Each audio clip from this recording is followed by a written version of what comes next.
Bismillahirrahmanirrahim. Assalamualaikum warahmatullahi wabarakatuh. Selamat sore, salam sejahtera bagi kita semuanya. Bapak, Ibu, dan saudara-saudara sebangsa dan setanah air yang saya hormati.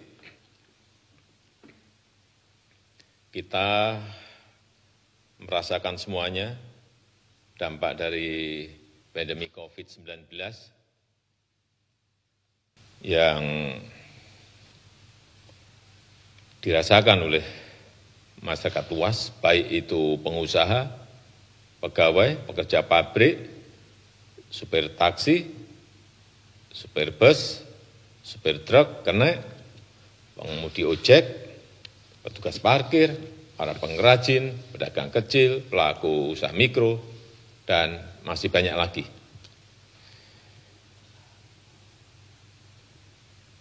Oleh sebab itu, pemerintah ingin memberikan perhatian besar dan memberikan prioritas utama untuk menjaga pemenuhan kebutuhan pokok masyarakat dan meningkatkan daya beli masyarakat di lapisan bawah.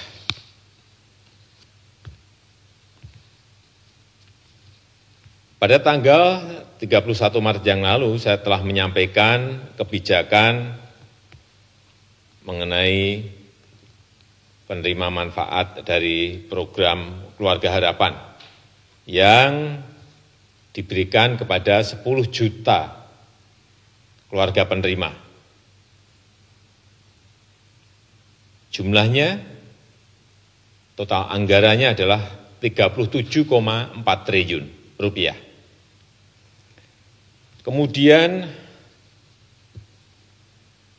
yang berkaitan dengan kartu sembako diberikan kepada 20 juta penerima. Per orang diberikan 200.000 per bulannya dan totalnya adalah 43,6 triliun rupiah. Kemudian kartu prakerja yang sudah saya sampaikan yang lalu juga 5,6 juta orang, insentif pasca pelatihan sebesar Rp600.000 selama 4 bulan. Anggaran yang disiapkan adalah 20 triliun rupiah. Kemudian juga pembebasan tarif listrik 450 VA dan diskon tarif listrik untuk 900 VA. Yang tadi yang 450 VA 24 juta pelanggan dan yang 900 VA 7 juta pelanggan. Anggaran yang disiapkan adalah 3,5 triliun rupiah. Dan dalam minggu ini, pemerintah telah memutuskan beberapa kebijakan bantuan sosial yang baru, yaitu bantuan khusus bahan pokok sembako dari pemerintah pusat untuk masyarakat di DKI dialokasikan untuk 2,6 juta jiwa atau 1,2 juta KK dengan besaran 600.000 per bulan selama 3 bulan. Anggaran yang dialokasikan 2,2 triliun. Kemudian bantuan sembako untuk wilayah Bogor, Depok, Tangerang, dan Bekasi diberikan kepada 1,6 juta jiwa atau 576.000 KK sebesar 600.000 per bulan selama 3 bulan dengan total anggaran 1 triliun rupiah. Untuk masyarakat di luar Jabodetabek akan diberikan bantuan sosial tunai kepada 9 juta KK yang tidak menerima bansos PKH maupun bansos sembako. Sekali lagi, kepada 9 juta KK sebesar 600.000 per bulan selama 3 bulan dan total anggaran yang disiapkan adalah 16,2 triliun rupiah. Kemudian juga sebagian dana desa juga segera dialokasikan untuk bantuan sosial di desa. Diberikan kepada kurang lebih 10 juta keluarga penerima dengan besaran 600.000 per bulan selama 3 bulan, dan total anggaran yang disiapkan adalah 21 triliun rupiah. Sejalan dengan hal tersebut juga kita akan memperkuat program padat karya tunai di kementerian-kementerian yang total anggarannya adalah 16,9 triliun rupiah. Ini nanti ada di Kementerian Desa dengan program padat karya tunai desa. Ini targetnya adalah 59.000 tenaga kerja. Kementerian PUPR dengan program padat karya tunai juga targetnya 530.000 tenaga kerja dengan total nilai kurang lebih 10,2 triliun rupiah. Kemudian di kementerian yang lain, Kementerian Pertanian, Kementerian Kelautan dan Perikanan, kemudian Kementerian Perhubungan. Dan yang terakhir, Polri juga akan melaksanakan program keselamatan. Ini seperti program Kartu Prakerja, namanya program keselamatan oleh Polri, yang kombinasikan bantuan sosial dan pelatihan. Targetnya adalah 197.000 pengemudi taksi, sopir bus atau truk, dan kernet akan diberikan insentif 600.000 per bulan selama 3 bulan. Anggaran yang disiapkan di sini adalah sebesar 360 miliar. Bapak, Ibu, dan saudara-saudara yang saya hormati, saya rasa itu yang bisa saya sampaikan pada kesempatan yang baik ini. Pemerintah akan terus berupaya untuk menyisir lagi anggaran-anggaran yang tersedia untuk menambah lagi bantuan sosial, memperluas peluang kerja bagi masyarakat di lapisan bawah untuk program padat karya. Kita harus sadar bahwa tantangan yang kita hadapi tidak mudah, kita harus hadapi bersama-sama.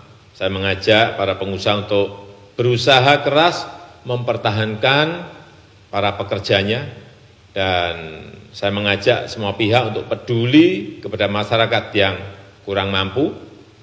Dengan bergotong royong secara nasional, kita bisa mempertahankan capaian pembangunan dan memanfaatkannya untuk lompatan kemajuan.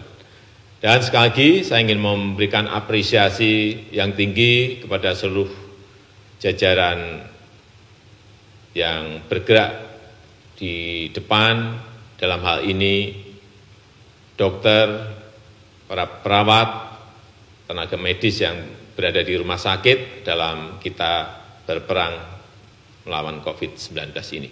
Saya memberikan apresiasi yang tinggi, dan itu yang bisa saya sampaikan pada kesempatan yang baik ini. Terima kasih. Wassalamualaikum warahmatullahi wabarakatuh. Baik Pak, selamat siang. Sudah ada beberapa pertanyaan dari wartawan yang sudah masuk. Yang pertama dari Hani dari LKBN Antara. Pertanyaannya adalah bagaimana sebenarnya kebijakan mudik? Pemerintah terkesan tidak tegas dan tidak satu suara dalam menentukan kebijakan soal boleh tidaknya mudik.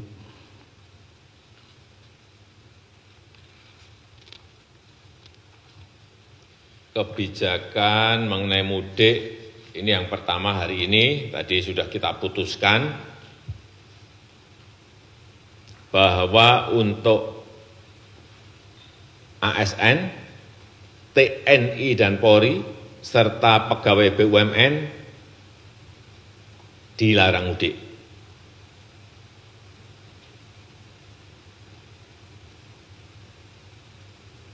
Kemudian untuk masyarakat, kita akan melihat lebih detail di lapangan, akan mengevaluasi dari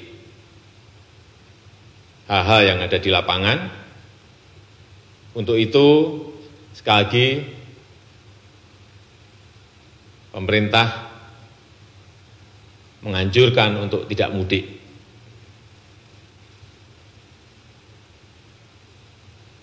Dan tadi sudah saya sampaikan bahwa penyaluran bantuan sosial khususnya di Jabodetabek kita berikan ini untuk agar warga mengurungkan niatnya untuk mudik.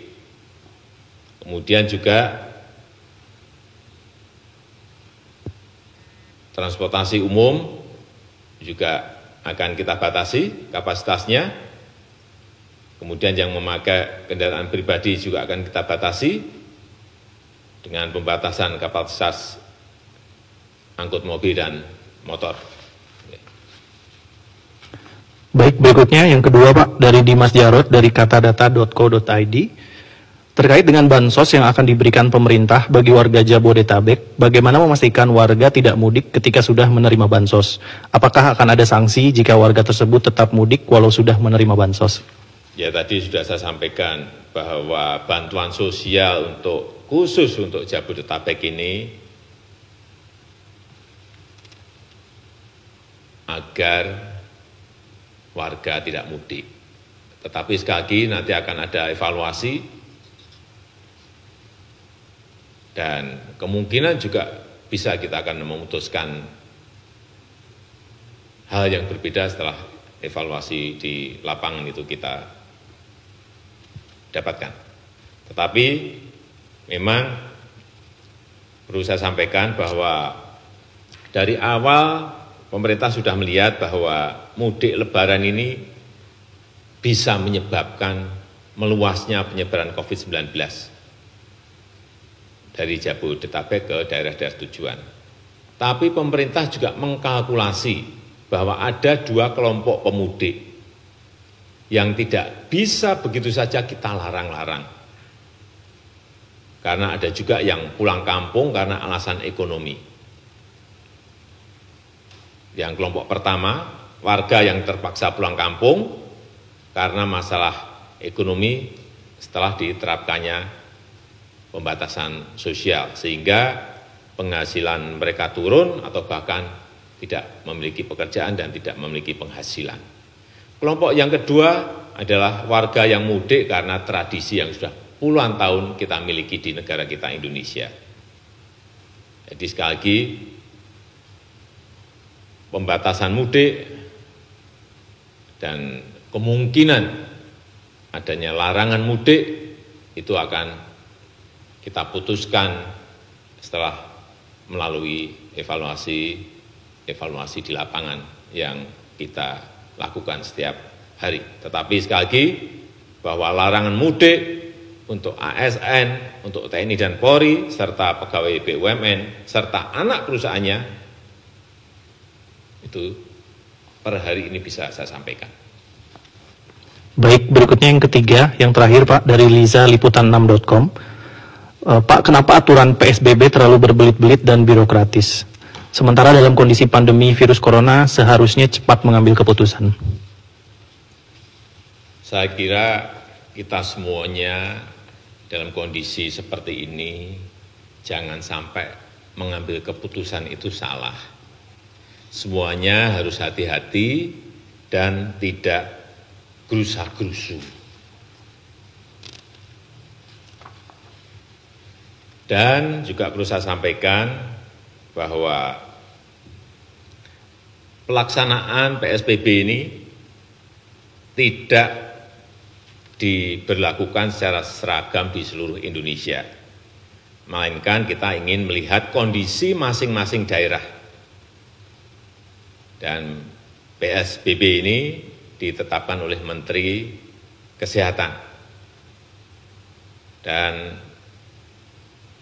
kita tahu bahwa keputusan memberikan PSBB atau tidak, baik itu yang berkaitan dengan peliburan sekolah, penutupan kantor, pembatasan kegiatan keagamaan, pembatasan kegiatan-kegiatan di umum, ini harus melihat beberapa hal, yaitu jumlah kasus yang ada, jumlah kematian di setiap baik kabupaten, kota maupun provinsi.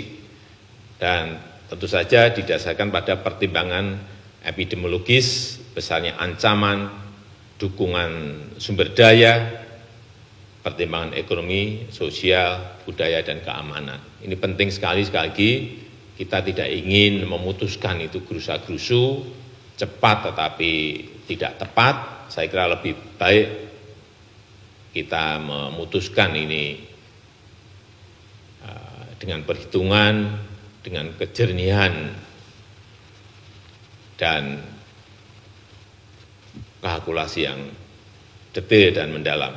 Saya rasa itu yang bisa saya sampaikan. Baik, cukup Pak. Terima kasih.